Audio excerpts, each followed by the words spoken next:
croit en plusieurs dieux. Sans le divin, Voilà. je vous ai dit. Sans le divin. Donc en fait, donc dans ces cas-là, si je reformule la question, c'est est-ce qu'on peut pratiquer l'astrologie sans y croire?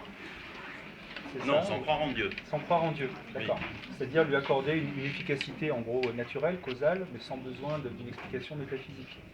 C'est ça. Alors moi je pense, oui, enfin, j'ai croisé des gens comme ça. Et notamment des gens qui essayaient de prouver l'astrologie. J'ai fréquenté une chercheuse il y a une dizaine d'années, qui est connue pour ça, c'est une ex-directrice de recherche au CNRS, qui à la retraite s'est mise à fond là-dedans en essayant de prouver statistiquement qu'il y avait des choses. Ça n'a pas marché. Et donc il y a des gens qui essayent, oui, de défendre l'idée d'un phénomène naturel. D'ailleurs, c'était ma position au départ. Au départ, j'ai voulu faire le tri pour essayer de prouver l'astrologie. Moi, d'essayer de trouver quelque chose de naturel. Après, je pense qu'il doit exister aussi des astrologues cyniques. Donc c'est peut-être pas tout à fait la même chose, mais je pense qu'on peut aussi pratiquer l'astrologie sans croire à quoi que ce soit d'efficace derrière. Et puis j'ai envie de, juste pour le plaisir, de vous répondre. Moi, je pense que quelque part, quand on est sceptique, on peut pratiquer l'astrologie comme j'en ai parlé là. En disant, moi, si je vous fais votre thème, on peut discuter un peu de si ça ne va pas en ce moment, on peut en parler et puis faire des interprétations. Mais pour moi, c'est juste le système qui permet de produire des interprétations. Je n'ai pas besoin de mettre quelque chose derrière. Par contre, c'est dangereux.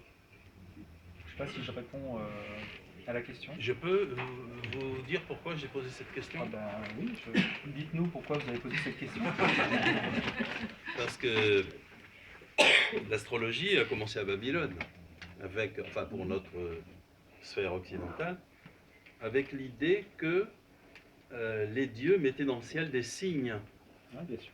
Et donc la tâche de l'astronome ou de l'astrologue, ça ne se différenciait pas à l'époque, était de décrypter les messages des dieux sur la tablette céleste, la tablette des signes, exactement comme le linguiste ou décrypte son collègue qui a fait ses cunéiformes. C'était exactement ça. Donc on pouvait réagir, c'est pas une astrologie déterministe, on pouvait réagir en disant, mon Dieu, tu vas pas me faire ça quand même, moi, alors il y a de la magie, il y a des prières, il y a tout ce qu'on veut, donc il y a un dialogue avec le divin. Quand l'Église a interdit l'astrologie, qui était devenue assez déterministe, pas à cause de Ptolémée, parce que Ptolémée, il n'est pas du tout là-dedans, puisqu'il explique qu'il est très difficile de prévoir l'influence du monde sublunaire, parce que c'est tellement compliqué qu'on n'en sait rien du tout. C'est un déterminisme parmi d'autres. Et donc il refuse ça. L'Église a interdit en disant, mais c'est pas les étoiles qui dictent les hommes, c'est les dieux.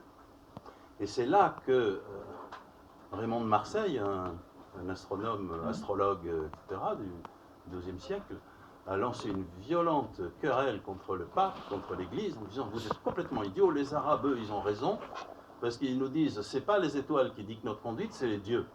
Or, l'astrologie nous permet d'essayer de comprendre ce que veulent les dieux par les signes qu'ils donnent dans les étoiles, donc il faut l'étudier, et donc c'est pas du tout déterministe. Alors après, ça a évolué, la société étant moins religieuse, je ne sais pas ce qu'il en est advenu aujourd'hui, mais en tout cas, il y avait déjà à l'époque des gens, notamment Avicenne, qui dit ça n'a aucun sens, parce que ça ne répond pas à la raison. Il n'y a pas de connaissance rationnelle de la volonté divine. Voilà. Ça, c'est un des grands, quand même, philosophes, il dit ça au Xe siècle, et il ne donne même pas de raison religieuse pour expliquer le refus de l'astrologie. Donc voilà, c'était pour mettre en situation, parce que je pense qu'il faut, quand on parle d'astrologie, enfin moi personnellement, ça m'intéresse très peu de savoir ce qui se passe dans la tête des gens. Ce qui me semble intéressant, c'est l'approche anthropologique de l'astrologie, qui a une fonction, la preuve. Alors je vois pas aujourd'hui, moi, comment des gens qui ont rompu avec le divin peuvent interpréter, dans la complexité des phénomènes, trouver, c'est une forme de métaphysique, c'est une forme de divin aussi, hein, finalement, c'est un succédané du divin.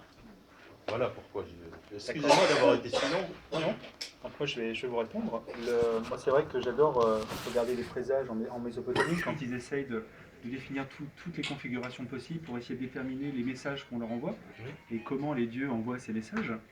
Et j'ai envie de dire, donc ils ont des rituels qui leur permettent peut-être d'éviter ce qui est prévu, la décision divine qui serait annoncée. Ça n'a pas changé. Aujourd'hui, les astrologues vous disent non, mais mon interprétation est potentielle. Si ça se réalise, ben voilà, c'est bien la preuve, ça marche. Si ça se réalise pas, il y a plein de raisons pour lesquelles ça peut ne pas s'être réalisé, notamment le libre arbitre, etc. quoi. Oui, bien sûr. Donc, je dirais qu'il y a un fond commun, malheureusement, à ce niveau-là. Pour ce qui est d'Avicenne, moi j'aime bien l'argument qui est donné par un autre sceptique qui s'appelle Frédéric Lequèvre, et qui dit que l'une des critiques d'Avicenne, c'était dans le thème de naissance, en fait, si on ordonne ce qu'on appelle les maisons astrologiques de la première à la 12e, ben, la maison des enfants arrive avant la maison du mariage. Oui, de tous les arguments rationnels. Voilà, il y en a plein, et donc ça lui permet de conclure pour d'autres raisons que derrière l'astrologie, il ne peut pas y avoir connaissance. Voilà, et donc après vraiment, il y a une telle diversité chez les astrologues qu'à mon avis, on peut trouver à peu près tout ce qu'on veut. Ouais, c'est certain. Voilà, donc c'est dans ce sens-là. Pour rebondir sur la question de l'athéisme, justement, je pensais que votre analyse critique devrait très bien s'appliquer à la religion. Il faut changer le terme astrologie, vous laissez les religions, à faire des mystères, avec le questionnement, parce que c'est pareil. D'un point de vue très athée. Maintenant, l'autre remarque, je me demandais si les assureurs, les logiciels que l'assurance, n'utilisaient pas aussi, s'inspiraient pas en parallélisme avec l'astrologie pour le code des coïncidences, des hasards, des risques potentiels comme accidents pour telle personne. Et je rajoute homéopathie aussi. Oui, enfin, voilà. Franchement, quand je vois les slides, j'ai l'impression que c'est pas. En fait, moi très sincèrement, j'ai l'impression que ça s'applique à toute divination en général, et puis ça peut s'appliquer à plein de croyances, et donc religieux, etc. Les assureurs ont déjà regardé, bien sûr, mais il y a pas mal d'études qui sont aussi négatives. Par exemple, un chercheur qui a utilisé un fichier de 10 millions de naissances, de données de naissance d'un assureur, et pour essayer de voir s'il y avait un lien entre le signe astrologique et les maladies, les accidents, etc. Et donc, il a pris 5 millions de données, il a regardé, et il a trouvé plein de pics. Il y avait des pics à plein d'endroits, donc il y avait des signes qui avaient plus d'accidents, plus de maladies, etc. Et puis après, il a dit, attendez, on va faire pareil avec les 5 autres millions, parce que s'il y a un lien, on va retrouver les mêmes pics. Et donc, il prend les 5 autres millions, il y a plein de pics, et ce ne sont pas les mêmes. Et donc, en fait, finalement, ça montre qu'il n'y a pas de corrélation entre les signes du zodiaque, en tout cas. Et voilà, donc il y a des chercheurs et des assureurs qui ont regardé. À ma connaissance, ils s'en tiennent pas compte, mais je ne sais pas exactement. Alors, il y avait monsieur qui avait levé la main là, et puis donc après, Je voulais juste savoir, quand on est dans un système de croyance, du coup on revient un peu sur la question qui était soulevée là, c'est quelque chose d'assez confortable. Ce qui vous a motivé, vous, à sortir de cette zone de confort sans, si c'est pas trop personnel, est-ce que ça n'a pas été un mur à un moment donné de se dire, moi je suis très bien dans ces croyances et je ne vais pas y toucher? C'est ça moi qui me questionne. J'ai une conférence entière qui est consacrée à ça, donc je peux en parler des heures, c'est pour ça que je réagissais. Pour aller très vite, vraiment pour aller très très vite, je pense que j'étais complètement inconscient de ce dans quoi je me lançais. Et donc le mur, moi je ne le voyais pas, je me le suis pris une fois que j'étais dedans en fait. J'ai traversé plusieurs dépressions, que je n'avais pas prévu non plus au début. Et en termes de naïveté, j'étais vraiment persuadé d'être le nouveau Newton et le nouvel Einstein. J'allais prouver l'astrologie, c'était évident, parce que les analyses que je faisais, aucun astrologue les faisait, aucun sceptique les faisait non plus. Et donc, les astrologues, souvent, ont l'impression de découvrir des choses, parce qu'en fait, il y a énormément de... C'est tellement complexe qu'on peut innover de plein de façons différentes. Donc, pour aller très vite, au début, je ne savais pas où j'allais. Et j'aurais jamais prévu d'arriver où j'en suis. C'est pour répondre rapidement. Il y avait plusieurs personnes qui se connaissent, je pense, ouais. D'accord. Ah oui, c'était collectif en fait. Ah ouais, en termes de province, c'est pas mal ça. D'accord. Je me demandais, dans votre présentation, vous parlez de ministre, de chef d'entreprise, qui conçu. Il y a écrit Jung entre parenthèses. Jung, c'est le célèbre psychanalyste, je crois, qui en fait, recourait régulièrement à l'astrologie pendant ses consultations. Et donc dans ces correspondances, on trouve, moi j'ai la référence, on trouve à un moment, il explique que quand il est bloqué dans une relation avec un patient, en fait, au bout d'un moment, il montre son thème, et en fait, dans le thème, il trouve l'explication du problème qu'avait la personne.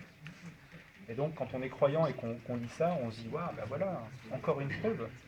Alors que moi, je pense qu'avec ce que je vous amène là, il y a d'autres explications possibles.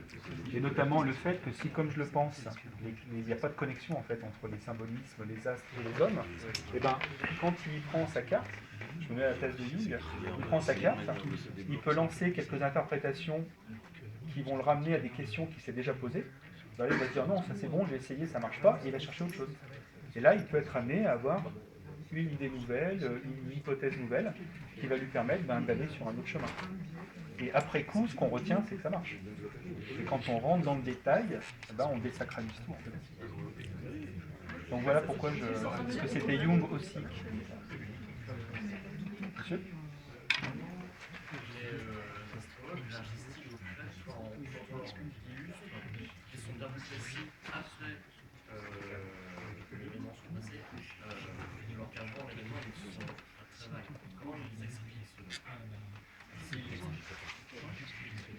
C'est une bonne question.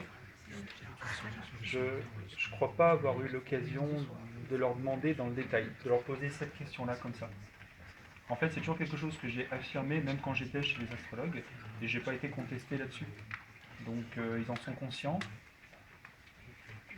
Après, voilà. Non, je ne pourrais pas répondre comme ça, je sais pas. Il faudrait que je refasse une liste de questions et que j'envoie à plein d'astrologues pour voir ce qu'ils peuvent répondre. Madame ? Il me semble qu'il y a quelques années, il y avait une célèbre astrologue, Elisabeth Tessier, je ne vais pas la nommer, qui avait eu un diplôme, il me semble, universitaire. Une thèse, ça avait été vraiment thèse de sociologie. Sociologie. Donc oui, il y a Elisabeth Tessier, qui est une astrologue qui a été longtemps connue pour ses horoscopes, notamment, qui a été l'astrologue de Mitterrand, qui a effectivement soutenu une thèse en sociologie en 2001, qui a fait scandale. Et en fait, est-ce que c'est une question que vous me posez ou c'est Une affirmation. un regret? Non, c'est une réflexion, et c'est étonnant. Alors, c'est Comment étonnant. peut-on accorder quelque chose qui est quand même sérieux, un diplôme universitaire? Un diplôme d'astrologie, ça existe en tant que tel. Oui, bien sûr. Alors, je répondrai à ça après. En fait, Elisabeth Tessier a soutenu une thèse en sociologie. Donc elle n'était pas censée argumenter pour ou contre l'astrologie, c'est pas ce qu'on attendait d'elle. Quand on lit le texte, c'est ce qu'elle a fait. Elle l'a fait en permanence, voilà, malheureusement. Mais le jury n'a pas jugé que c'était la question principale. En fait, il y avait le témoignage de quelqu'un qui avait vécu là-dedans. Donc on avait vraiment ce poids-là en termes sociologiques. Et effectivement, on est très nombreux à ne pas comprendre comment elle a pu être validée lors d'une thèse. Mais c'était bien à la Sorbonne qu'elle a eu. Tout à fait. Alors la Sorbonne avait donc un enseignement d'astrologie. Ah non, pas du tout.